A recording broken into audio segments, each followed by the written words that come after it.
Relationships are filled with hope, but also the weight of expectation. We enter them wanting connection, understanding, and perhaps even a guarantee of happiness. Yet, disappointment often follows, and the sting lingers far longer than the joy.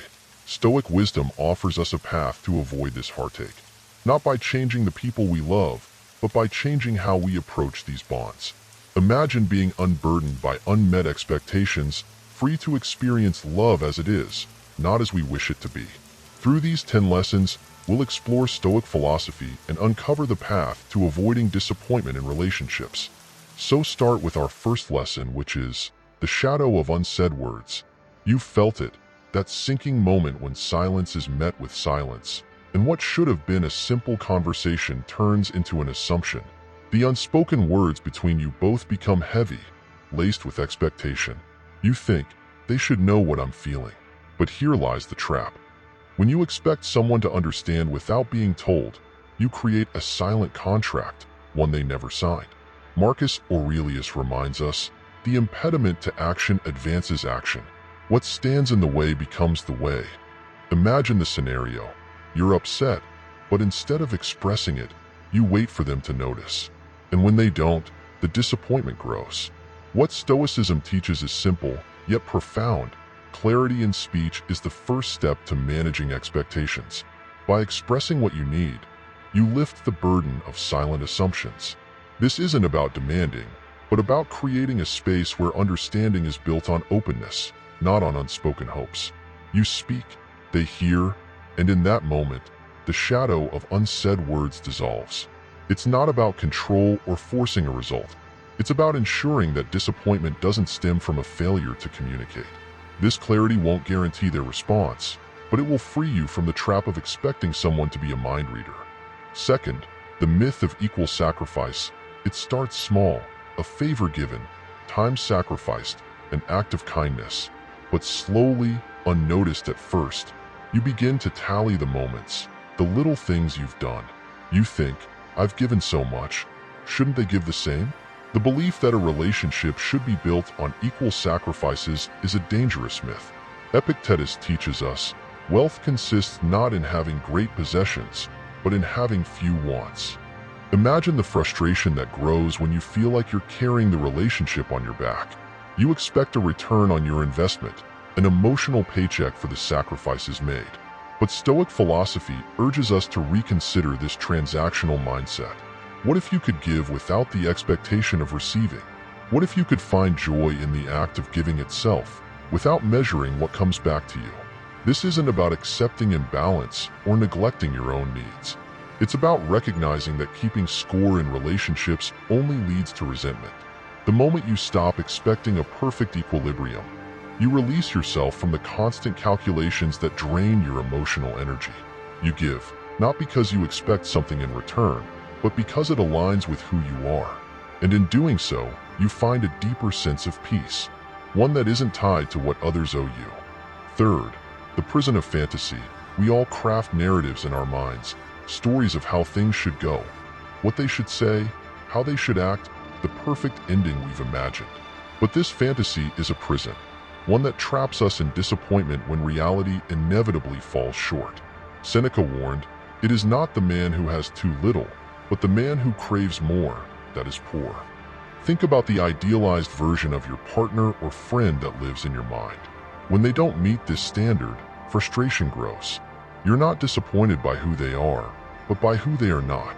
Stoicism teaches that fantasies are dangerous because they set you up for failure. Life and people are messy, flawed, unpredictable, and far from the perfect image in your head. Imagine releasing that fantasy. You stop expecting perfection and embrace the reality of who they truly are. This isn't about settling, it's about liberation. You're no longer chained to an idea that never existed in the first place. Suddenly, the person in front of you is enough. By shedding the prison of fantasy, you free yourself from the constant tension between expectation and reality. And in that freedom, you begin to appreciate the relationship for what it truly is, not for what it could have been. Fourth, the bargain of emotional labor. You open up, sharing your thoughts, your worries, your dreams. You expect them to do the same, to meet your vulnerability with theirs. But when they don't, when their emotional walls stay firmly in place, it feels like a betrayal. You gave, but they didn't reciprocate. Marcus Aurelius tells us, "You have power over your mind, not outside events. Realize this, and you will find strength." Consider the expectation we place on others to mirror our emotional investments. We believe that because we've opened up, they should too. But Stoicism reminds us that emotional labor is not a currency to be traded. Others owe you nothing, not even their vulnerability. By expecting them to match your emotional depth, you set yourself up for disappointment. Imagine embracing this Stoic principle. Instead of relying on their emotional responses, you find stability in yourself. You give your vulnerability freely, without the need for it to be returned in equal measure. This isn't about being emotionally distant. It's about freeing yourself from the expectation that others must feel, think, or react the way you do. By letting go of this bargain, you gain emotional independence. Their silence, their hesitation, their guardedness, none of it can shake your sense of self. You remain whole, regardless of what they choose to share. Fifth, the trap of fixing others. They have a flaw. Maybe it's a small habit that drives you crazy, or maybe it's a deeper issue that keeps surfacing in your arguments. You think, if only I could help them change this, everything would be perfect. But here's the hard truth. Trying to fix others is the surest way to disappoint yourself. As Epictetus said, "Seek not for things to happen as you wish, but wish for things as they are, and you will find serenity." You've been there, waiting, hoping they'll finally become the person you need them to be. You give advice, push for change, and try to guide them towards self-improvement. Yet, they resist and frustration builds. Stoicism teaches that the only person you can truly change is yourself. To expect others to conform to your vision is to invite disappointment.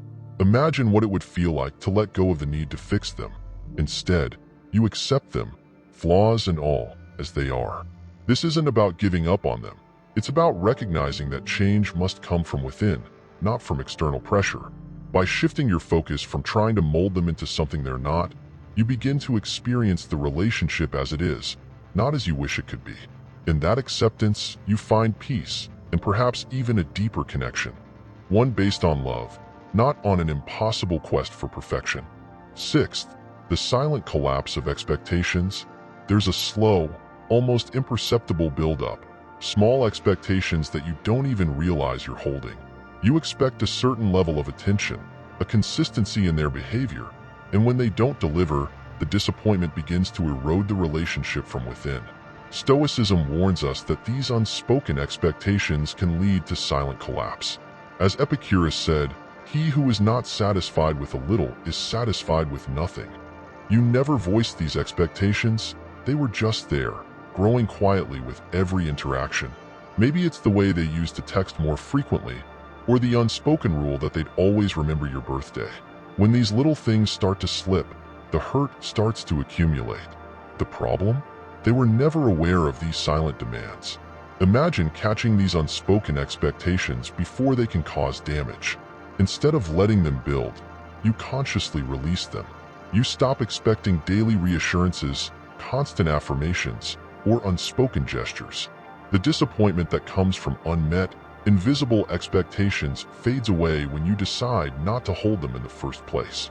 You begin to appreciate the relationship for what it is, not for the routine comforts you once relied on. By recognizing and letting go of these silent expectations, you save the relationship from collapsing under the weight of things left unsaid.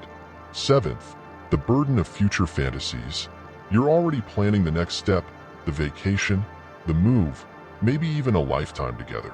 But each time you leap ahead in your mind, you take yourself further away from the present moment. Seneca advises, begin at once to live, and count each separate day as a separate life. Stoicism teaches us to ground ourselves in today, rather than place our happiness in future outcomes. Think of how often you've pinned your hopes on a future event, believing that happiness lies just around the corner. But when that event finally arrives, it's never quite what you imagined. The joy is fleeting, and soon, you're back to looking ahead, always expecting the next big thing to fulfill you. The danger of future fantasies is that they steal from the present. Imagine letting go of the need to control the future. You stop living for tomorrow's promises and instead find contentment in today. This doesn't mean you stop planning or dreaming, but you no longer rely on those future milestones to bring you happiness. You're free to enjoy the relationship as it is right now, without the pressure of what it could be. By releasing the burden of future expectations, you find that today becomes enough, and with that realization comes a deeper, more present connection with those around you. Eighth, the subtlety of resentment. Resentment is a slow poison. It doesn't appear overnight, but builds gradually, fed by small unmet expectations and unaddressed hurts. Marcus Aurelius teaches us, reject your sense of injury, and the injury itself disappears. In relationships, resentment often comes from the belief that we've been wronged in some way, that our efforts, kindness, or sacrifices haven't been reciprocated. Think about the times you felt slighted, even over something minor. Maybe they didn't thank you for a favor, or they forgot an important date. You didn't mention it at the time, but the resentment quietly took root. Over time, these little slights accumulate, turning what was once a healthy relationship into one filled with bitterness. Imagine catching resentment before it festers. Instead of letting these small grievances build, you confront them with honesty and forgiveness. You recognize that many of these hurts stem from unspoken expectations. By rejecting the sense of injury, you release yourself from the grip of resentment.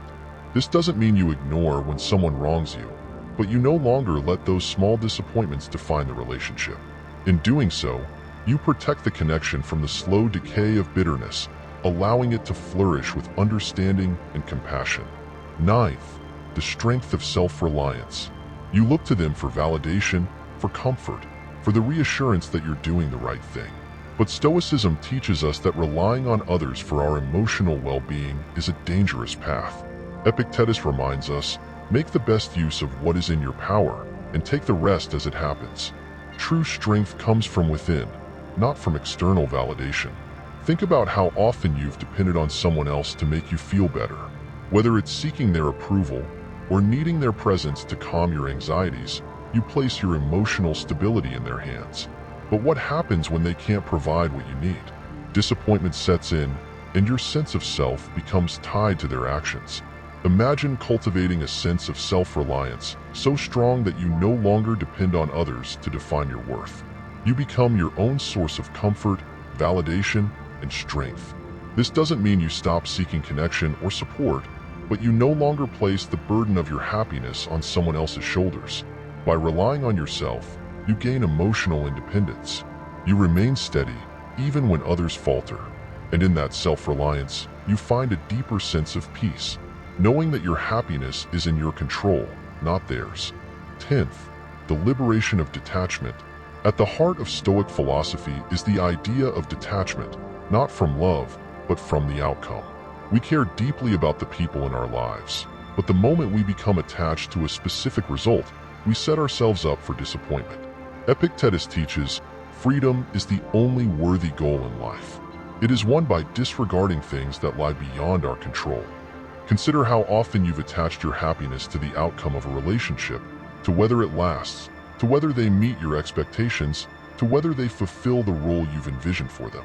But this attachment to outcome creates a constant tension between what is and what could be. The more tightly you cling to a desired result, the more you suffer when things don't go as planned. Imagine loving someone deeply, but without attaching your happiness to the future of that relationship.